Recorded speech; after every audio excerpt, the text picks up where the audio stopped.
अक्षय तृतीयेच्या निमित्तानं मुंबादेवी मंदिरात आंबा महोत्सव पाहायला मिळतोय आणि मंदिरामध्ये आंब्यांची आरास पाहायला मिळते। पहाटेपासून दर्शन घेण्यासाठी भाविकांच्या लांबच लांब रांगा लागलेल्या आहेत।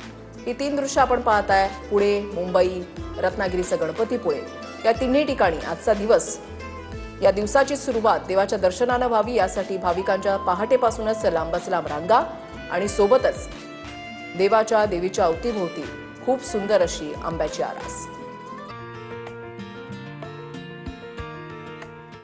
आज अक्षय तृतीया आहे आणि मुंबईतील मुंबादेवीमध्ये आपण जर बघितलं भक्तिमय वातावरण पाहायला मिळत आहे। अक्षय तृतीयेच्या निमित्ताने आंबा महोत्सव या ठिकाणी पाहायला मिळत आहेत। आता या ठिकाणी मुंबादेवीमध्ये या ठिकाणी पूजा अर्चना सुरू झाले आहेत। भाविकांची पहाटेपासूनच गर्दी आपल्याला पाहायला मिळत आहेत। विविध प्रकारचे जे आंबे आहेत ते देवीला अर्पण करताना पाहायला मिळत आहेत। फुलांची आरस असेल, तसंच हापूस आंबा असेल, बदाम असेल किंवा केशरी आंब्यांनी फुलांनी पूर्ण सजावट या ठिकाणी करण्यात आली आहे। संपूर्ण परिसरामध्ये भक्तिमय वातावरण पाहायला मिळत आहे। संपूर्ण मंदिर परिसरामध्ये फुलांची सजावट तसंच आंब्यांची सजावट देखील करण्यात आलेली आहे।